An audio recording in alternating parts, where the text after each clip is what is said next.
Baiklah, kali ini kita akan belajar tentang sistem reproduksi pada manusia.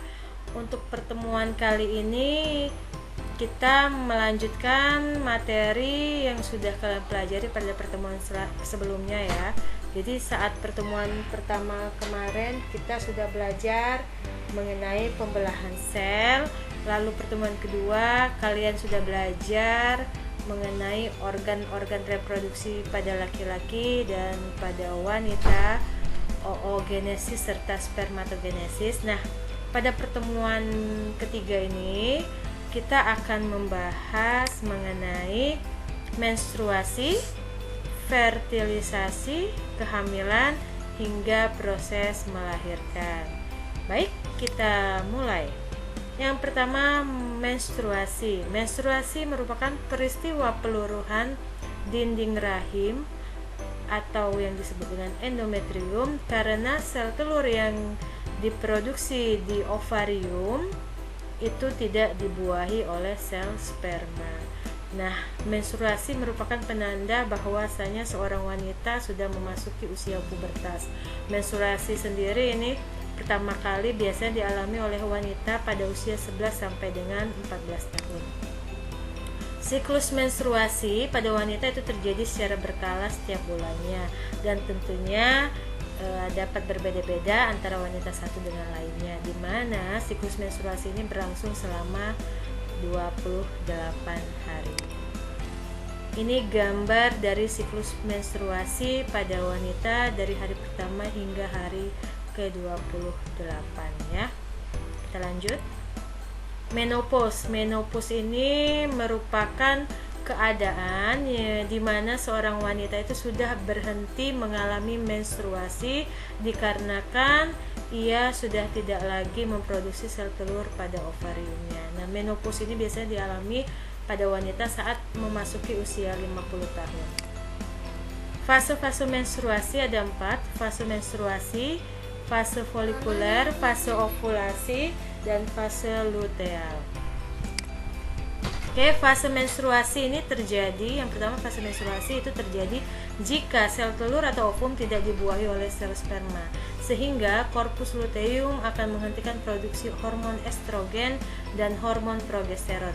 Nah, menurunnya kadar estrogen dan hormon progesteron ini menyebabkan lepasnya ovum dari dinding rahim disertai dengan meluruhnya endometrium tersebut sehingga terjadi pendarahan.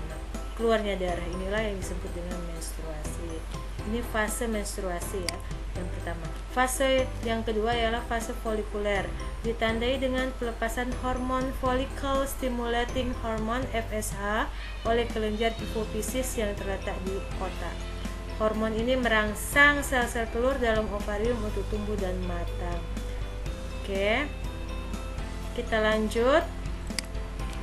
Yang ketiga, fase ovulasi ini terjadi pada hari ke-14, di mana pada fase ini otak akan memerintahkan hormon luteinizing hormone atau LH untuk melepaskan sel telur yang sudah matang dari folikel ke saluran tuba Fallopi atau ke saluran telur dan akan bertahan selama 24 jam. Pada fase ovulasi ini, hormon estrogen dan progesteron berada di puncaknya sehingga meningkatkan efek psikis dari fase sebelumnya. Fase yang keempat, fase luteal, terjadi di mana fase luteal ini merupakan fase terakhir dari siklus menstruasi.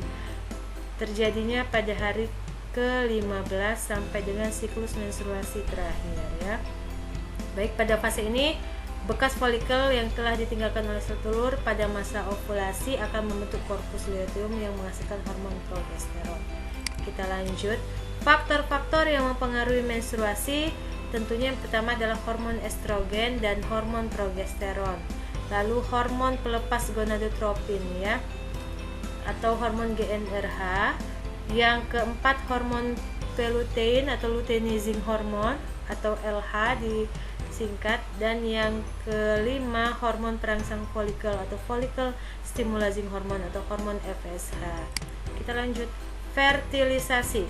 Jadi setelah menstruasi, jika sel telur yang dihasilkan oleh wanita itu tidak dibuahi oleh sel sperma, maka akan mengalami menstruasi. Dan sebaliknya, jika sel telur yang dihasilkan di ovarium itu dibuahi oleh sel sperma, maka akan terjadi yang namanya fertilisasi, di mana fertilisasi adalah proses peleburan inti sel sperma dengan inti sel telur sehingga membentuk zigot.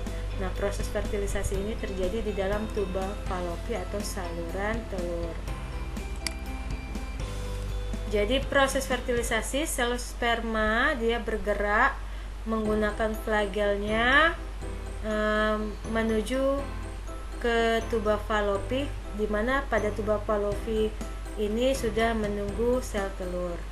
Lalu setelah terjadi peleburan antara sel sperma dan sel telur di tuba falopi akan terbentuk zigot. Lalu zigot tadi mengalami pembelahan dan berkembang menjadi embrio. Embrio ini akan menuju ke rahim lalu tertanam atau implantasi ke dalam endometrium. Pada kondisi ini seseorang mengalami kehamilan.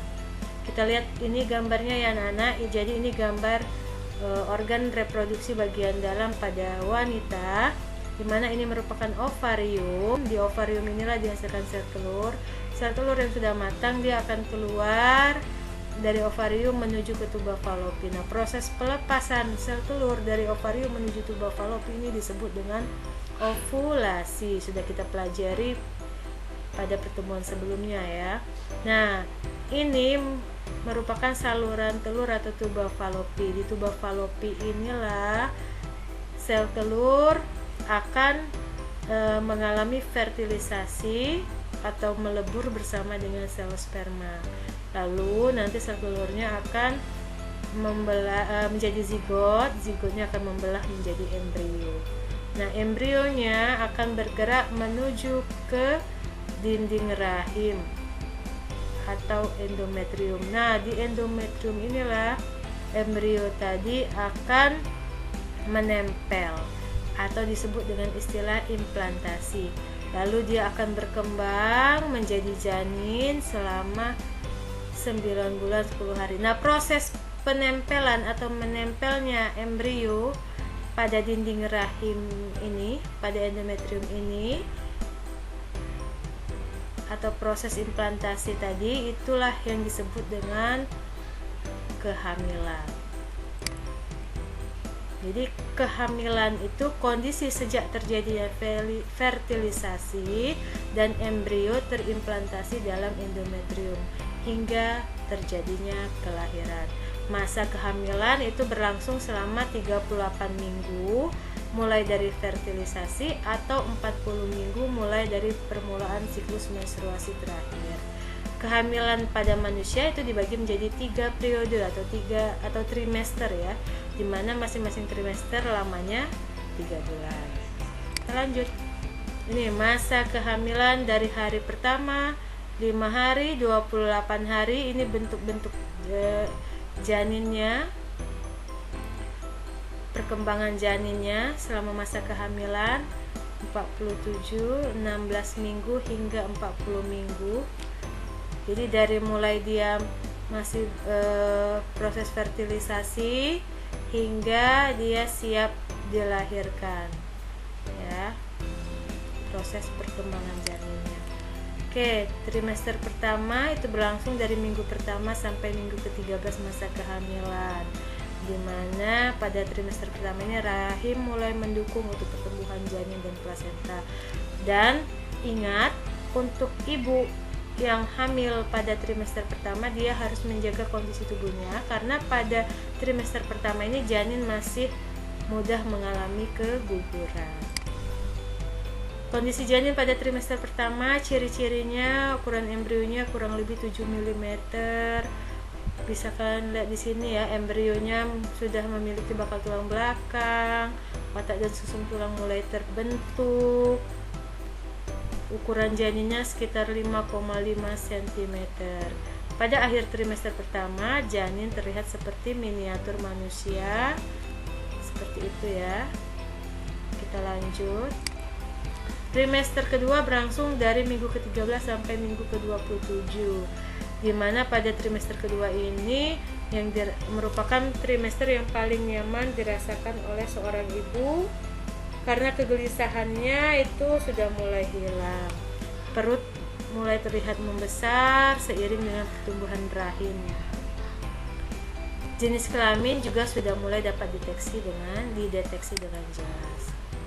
Ciri-ciri janinnya pada trimester kedua ini sudah berukuran lebih besar ya, 10 cm, berat badannya 0,5 kg, dan janin sudah terlihat seperti bayi, sudah mulai bergerak, sudah memiliki alis dan bulu mata, permukaan kulit sudah mulai ditumbuhi oleh rambut, serta mata janin sudah mulai membuka.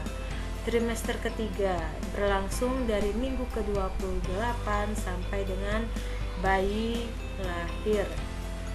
Nah, pada periode trimester ketiga ini janin sudah bisa membuka dan menutup mata, meregangkan badan, merespon cahaya. Pertumbuhan otak janin sudah mulai berlangsung dengan cepat. Dan pada bulan ke-9 paru-paru sudah siap untuk berespirasi sendiri. Kondisinya semua sistem yang ada pada janin bayi itu sudah mengalami perubahan yang cukup signifikan. Janin juga mengembangkan kemampuan untuk mengatur suhu tubuh sendiri, dan tulang mulai mengeras dan otot mulai menebal. Nah, embrio di dalam masa kehamilan itu di dalam rahim dilindungi oleh beberapa membran, di mana membran ini berfungsi untuk melindungi dan memberi makan embrio.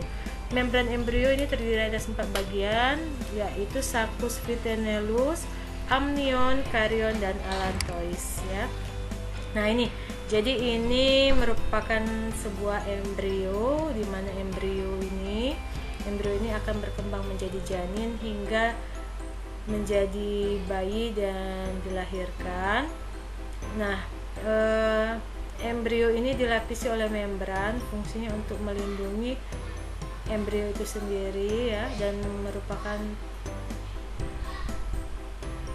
sarana untuk memberikan makanan bagi embrio. Ini gambar lapisannya. Yang pertama saccus vitellinus, kantung kuning telur, terletak di antara amnion dan plasenta, merupakan tempat keluarnya sel-sel darah merah dan pembuluh darah yang pertama. Membran yang kedua, amnion, merupakan selaput pelindung embrio. Dinding amnion menghasilkan getah berupa air ketuban yang berfungsi sebagai satu, melindungi janin dari tekanan dan benturan, yang kedua, memberi ruang gerak bagi janin, dan yang ketiga, sebagai cadangan nutrisi bagi janin. Membran embrio yang ketiga adalah koryon. Koryon merupakan selaput yang terdapat di luar amnion. Jadi koryon dan allantois akan tumbuh keluar membentuk jonjot dan berhubungan dengan dinding rahim. Nah, di dalam jonjot-jonjot tersebut terdapat pembuluh-pembuluh darah yang berhubungan dengan peredaran darah ibu melalui perantara plasenta. Allantois, membran yang keempat, allantois ini terdapat di dalam tali pusar, berfungsi menghubungkan sirkulasi embrio dengan plasenta. Jadi plasenta dengan embrio dihubungkan oleh tali pusar. Di dalam tali pusar itu sendiri terdapat 2 buah pembuluh nadi dan sebuah pembuluh balik yang berhubungan dengan pembuluh darah dalam plasenta.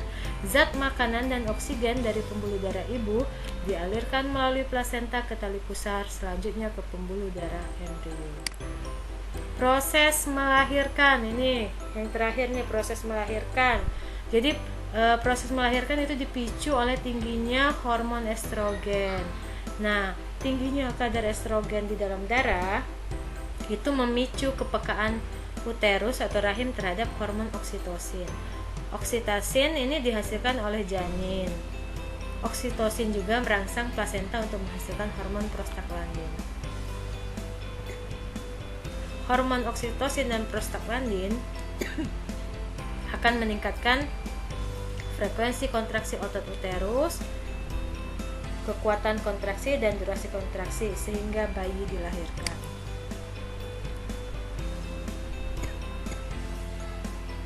Ini posisi janin saat akan dilahirkan.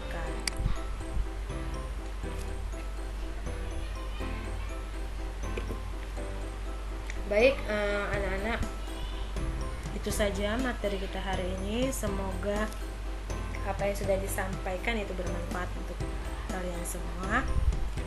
Ibu akhiri, wassalamualaikum warahmatullahi wabarakatuh.